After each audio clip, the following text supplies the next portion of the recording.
Alright, so I woke up with a slight elevated heart rate at close to 5 a.m. Um, you know, it's frustrating. I don't understand why that stuff happens. Alright, but I gotta have it stop happening. No, I want to blame the pollution, okay? I think there's something going on.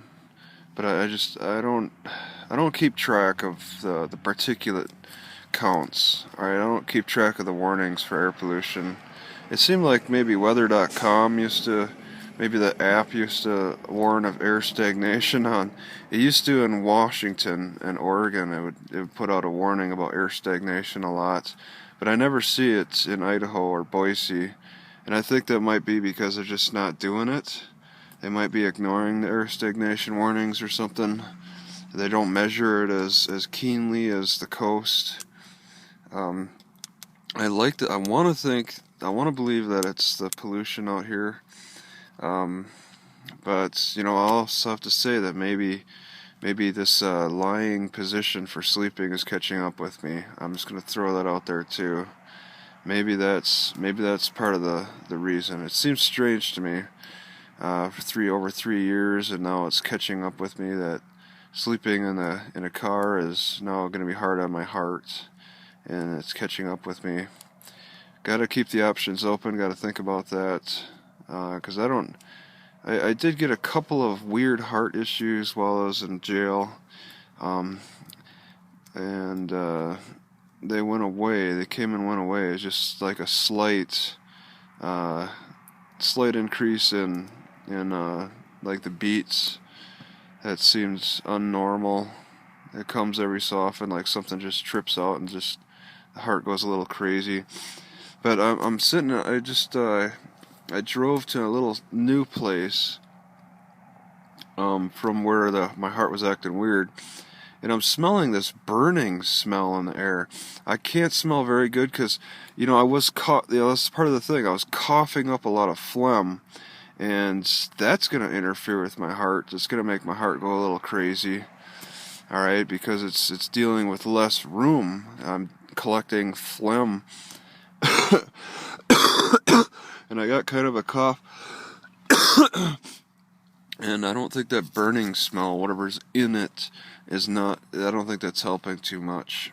Also, something that seems strange is I did a Freedom of Information Act request for the police reports on my incident, and I also asked about something else,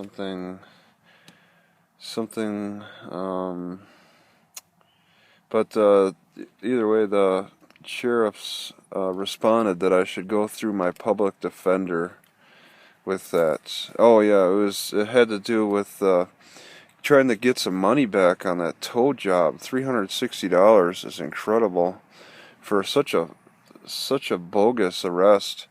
I made 2 requests to get this hearing going on the costs for the towing, and also I wanted to do a FOIA request for the police report. And I got an email back from the sheriffs of Boise County saying I should go through my public defender. That's bogus on top of everything else, in my opinion. They said that they forwarded my request to the public defender, so the public defender is supposed to get it. So that gave me the public defender's email, because it's the guy, and I emailed him, and it turns out that his email is no good. I've been trying to call him yesterday, and no answer. Is he dead? I have to now get over into Boise. His office isn't far from the courthouse, and actually physically go to his office and see if it even exists now. It's maybe 3 in the afternoon. I'm at the stadium again, and they're playing a game? 31 Boise State to 7 North Illinois. They just play games at random on the screen, I guess. ESPN2. I wonder if there's much of an audience in the stadium. That's odd. So about the only thing you can see for free for animals at the zoo is this giraffe. Well, 2 giraffes. They got a super tall, like, entry thing. They just kind of hang out in this small area all day. Put out a strong smell. Okay, I'm at 300 Main.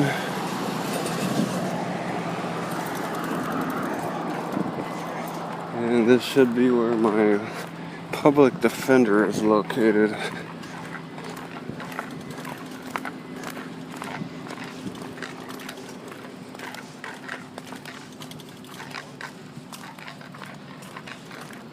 Like Suite 158 or something like that.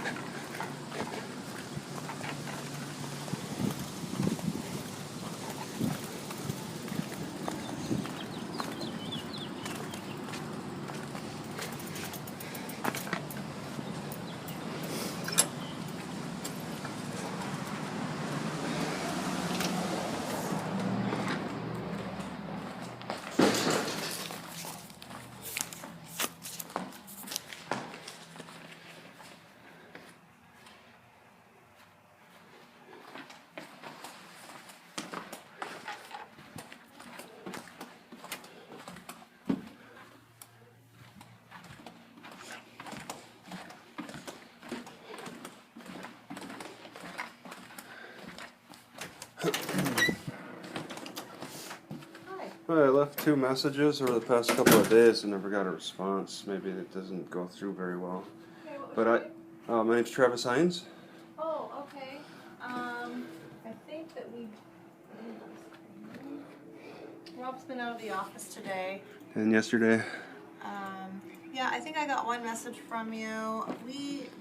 I think we were just appointed on your case. I don't even have any information yet. Okay, I gotta say that the secretary for this public defender is a tough cookie because she didn't bother to answer my calls, Oh, yeah, I didn't ask about the email. That email has failed, so it doesn't work.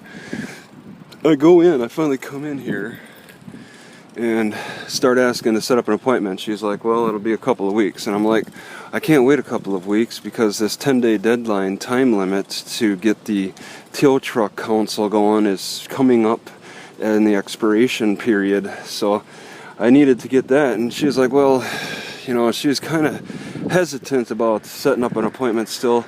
And then I said, well, I did the FOIA request too. And she's like, what's that? She had no idea. And then I told her it's the Freedom of Information Act request. And then she was like, oh yeah, for the police report. And then she's like, well, maybe Rob knows about that. But it took some real forceful asking to get an appointment as soon as possible. She was talking weeks from now. And whenever he got the information, and I'm like, well, I got all the reports now, so I can bring that in for him to look at. So eventually we come to the conclusion where she is willing to set up an appointment with him tomorrow at 1, but that was not easy to do, all right? She was talking about waiting for weeks to set up an appointment, but I told her I got other appointments coming up before this pre-trial, okay, that I need to get cleared up with the sheriff's office, and that's partly why I was able to push for a sooner agenda. If I didn't have all these other silly things, this 10-day hearing thing to get some advice on, I wouldn't have to worry about getting an appointment sooner. It's 2 months. The pre-trial's 2 months from now. So, but there's other appointments to meet. There's other things to do to prepare for this case. And I actually had to come down here, all right? I'm not willing to pay for parking, so I parked a few miles away and bicycled in. And I had to physically come down there. And look, they were all just ready to help. She was just sitting there. As soon as I walked in, she was like, can I help you? But I called twice for the past 2 days and left messages. I called a few times the first day. Nothing, absolutely nothing. You have to physically come down.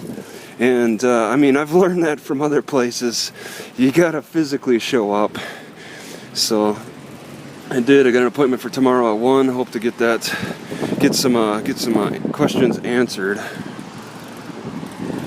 All right, so it's all a process you have to push to work in your favor.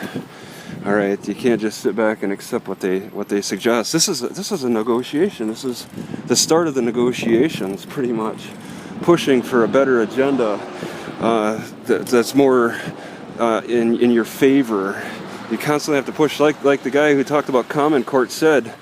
You have to fight. You're constantly fighting in court. It's just a constant fight if you want to get things rolling your way.